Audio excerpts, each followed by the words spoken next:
என்கிட்ட ஒரு பேஷண்ட் வந்தாங்க. நான் சொல்றேன்மா உங்களுக்கு டிபி இருக்குமா? எக்ஸ்ரேல பார்த்தாலே தெரியுது. சளி டெஸ்ட்லாம் எடுக்கணும்னேன். அவங்களோட பதில் வந்து என்னவா இருந்ததுன்னா, "டிபியா? எனக்கா? ஆமா சார். ஏம்மாம்மா ஏம்மா?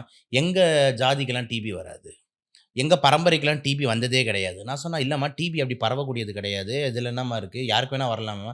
"இல்ல சார். எங்க ஜாதி, எங்க ஃபேமிலிக்குலாம் வராது. நாங்கலாம் கொஞ்சம் ஹையரு." அப்படின்ற மாரி அவங்க சொன்னாங்க. சரிம்மா அப்படின்னு சொல்லிட்டு நான் மாத்திரை குடுக்குறேன். நீங்க போடுங்கன்னோனே, அவங்க அதுக்கப்புறம் என்கிட்ட வரவே இல்ல. டிஸ்கன்டினியூட். ஆள் காணாம போயிட்டாங்க. ஒரு 6 மாசம் பார்த்தீங்கன்னா, ஒரு பேஷண்ட் வந்தாங்க. அந்த பேஷண்ட் பார்த்தீங்கன்னா, ரொம்ப அப்படியே கூனி, ஒரு முடியெல்லாம் கொட்டி அப்படி உள்ள வராங்க. யாருன்னு பார்த்தா அதே பேஷண்ட்டு. "என்னம்மா நீங்கலாம் எப்படி இருந்தீங்க? 6 மாசத்துக்கு முன்னாடி ரொம்ப சூப்பரா அழகா இருந்தீங்க. சிம்ரன் மேடம் மாரி இருந்தீங்க. இப்ப என்ன மேடம் என்னாச்சு?" அப்படின்னா, "இல்ல சார் நான் நம்பல. மாத்திரைய விட்டுட்டேன். நான் வந்து போடல. அப்புறம் லோக்கல்ல ஏதோ டாக்டர் கிட்ட போயிட்டு அப்படியே இது பண்ணிட்டேன். நாளுக்கு நாள் உடம்பு மோசமாயி, இப்போ இப்படி ஆயிட்டேன். எப்படியாவது என்ன காப்பாத்துங்கன்ட்டு." அன்பார்ச்சுனேட்லி அவங்க இறந்துட்டாங்க. எதுவும் பண்ண முடியல. ஏன்னா அந்த டிபி முத்தி போய் உடம்பு ஃபுல்லா பரவி, ரொம்ப ஆளையே வந்து ரொம்ப மோசமான நிலைமைக்கு ஆக்கிடுச்சு. ஸோ இதுலருந்து என்ன தெரியுதுன்னா, இந்த டிபின்றது யாருக்கு வேணாலும் வரும். டிபி வந்து "நீ இந்த ஜாதியா? நீ இந்த மதமா?